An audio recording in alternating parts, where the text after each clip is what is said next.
Welcome to this video on what's new in Visual Studio Code for GitHub Copilot. This time we're looking at Visual Studio Code 1.111, which appeared in March 2026. The Visual Studio Code team made the change from monthly releases to weekly releases. I'll see what I can do and if I can also keep up with this pace. But let's see. This is the first weekly release, so enjoy. Although agent mode was already quite autonomous in Visual Studio Code and in Copilot, they went one step further. So currently you can choose which approvals will be automatically bypassed. So you can set default approvals, meaning that any approvals you configured in the settings. So let's go to settings and then approval. And probably I need to filter by chat approval. So depending on the configuration, if this is set to default approvals, it would just it would honor what is in here, and it would ask you for approval before running any of the tools configured right here. But if people are moving more towards letting Copilot do all of the work and not allowing it to come up with any approvals, there needs to be some feature for this. So the first step towards that is choosing bypass approvals. And if I select that, it will immediately ask me if I would like to do that. This question is one time only. It's an important reminder that you are aware of the risks that come with it. So that means that Copilot will probably run a lot more without your consent. But there is more. Through the settings, we can enable the Autopilot, they call it. And when I check this box and I go here to approvals, I have Autopilot. And again, I get a warning here that there are risks that go with it, and make sure that you read this and you are aware of the consequences of this choice. And when I enable it, you can see it turns yellow. That's also a little bit of a reminder that Copilot has a lot of power. And now if I would ask it to do it, even though it has questions or approvals, it would just run it.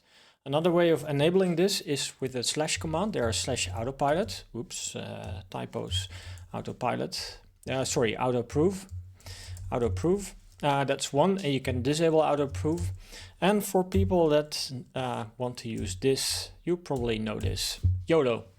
So there is a YOLO mode now in GitHub Copilot, meaning you just let it do what it needs to do to implement whatever you asked it. I think YOLO is known from other AI assistants, so if that's more convenient to you, use it. It does exactly the same as setting this setting to Autopilot. So this is really a big step. I'm really curious how people are going to experience this. It makes Copilot really powerful, so be careful with it. In the video for Visual Studio Code 1.110, I talked about hooks, and there are several hooks available that allow you to execute, for example, scripts before a tool, before Copilot runs a tool, after Copilot runs a tool, before a session, after a session. There are several hooks that allow you to inject additional logic, deterministic logic. What they added is that you can also allow these hooks to be run for specific agents, so not always. To be able to do this, you need to change a setting. So let me go into settings, and maybe you already saw it. It's called chat.use custom agent hooks. I already switched it on. If you don't switch it on, it really doesn't work. I know that from experience. So make sure that you enable this setting. And then the next step is to have a script. I prepared this because otherwise I would bother you with all kinds of script generation, and I don't want that.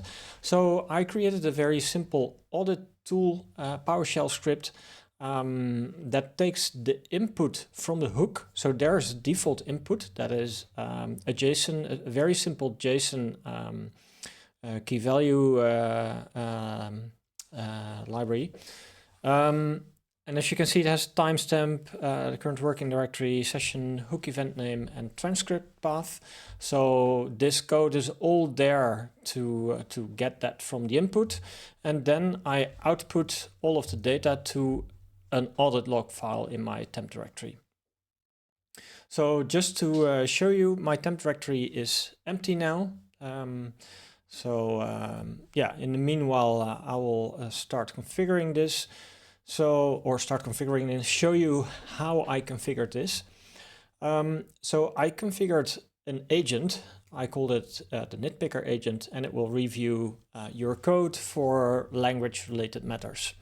And in that agent, of course, there is the name and description, and you can configure tools, and you can configure a lot, but you can also configure hooks. If you get the squiggly lines below hooks, it means that the setting is not enabled that I just showed you. And then within hooks, in this case, I have the pre-tool use hook. It executes a command, and that is the PowerShell script, meaning that every time it calls a tool, it will write something to the audit log. Too bad there is very little information that comes in through the standard input. But yeah, just to show you what is possible, I'll show you what this will look like. Yeah,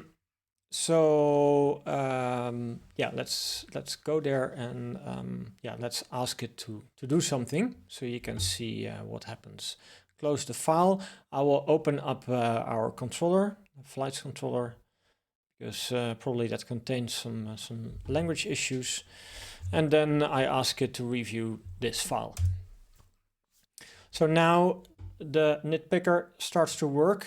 And as you can see now, the audit log file appeared. So it created that.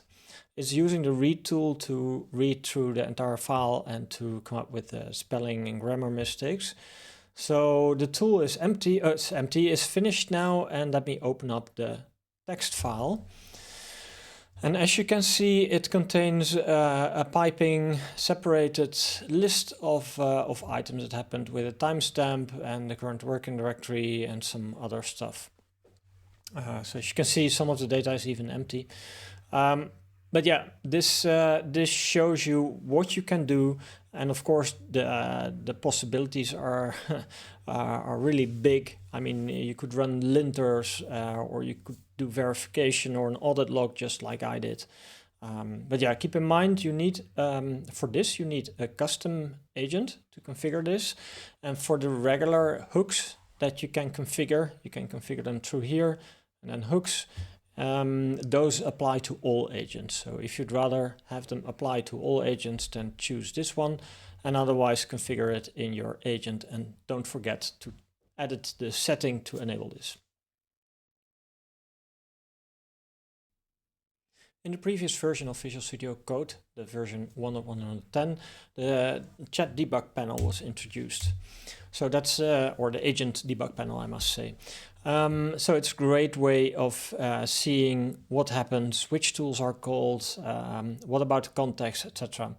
So the next step is if an error occurs during an agent session, or you wonder why it took a certain direction, you can include this as context now. So I know for a fact that the GPT-5 mini model now fails because of a setting on thinking effort. So if I ask it now to add the engine sound property to the plain model, it will fail. So it generated a failed session. And if we go into the agent debug panel, you can well, you can see, of course, that it failed. But if we go to the view logs view, we have a button here with sparkles, meaning it has a relation to GitHub Copilot. So if I start a new chat session, choose a different model, obviously, and then add this, the debug events snapshot is added to this session. I can also do that through the hash debug events snapshot. But yeah, this is really a nice way. Explain, and yeah, because the session is recent, it will include it here. That's not completely what I wanted to do, but that's okay. So explain what went wrong here, and let's see if this goes right. So as you can see, it attached the debug events snapshot, and it's reasoning on what went wrong. As you can see, the previous request at engine sound triggered a call to the GPT-5 mini model with a reasoning effort level set to X high. That model doesn't support X high. Its valid values are minimal, low, medium, and high. The API rejected. So it does some analysis on what went wrong, and it allows you to see and to get insights on the debug logs.